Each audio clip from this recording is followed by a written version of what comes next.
This is the DJI Mini 4 Pro drone with RC2 controller.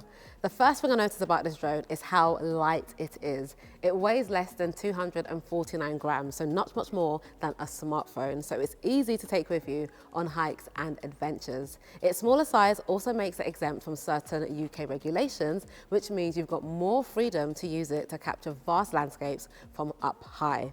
It records footage in 4K HDR at 60 frames per second, so you'll be able to see every detail in vibrant color when you watch it back. And if you want a cinematic slow-mo, it also has a 4K 100 frames per second slow motion setting.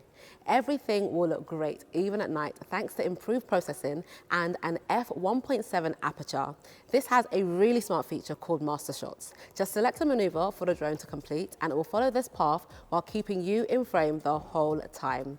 It also has omnidirectional obstacle sensing, which means it can dodge objects to prevent damage. Plus, thanks to active track, it will follow you as you walk, run or cycle, making sure you're always center frame.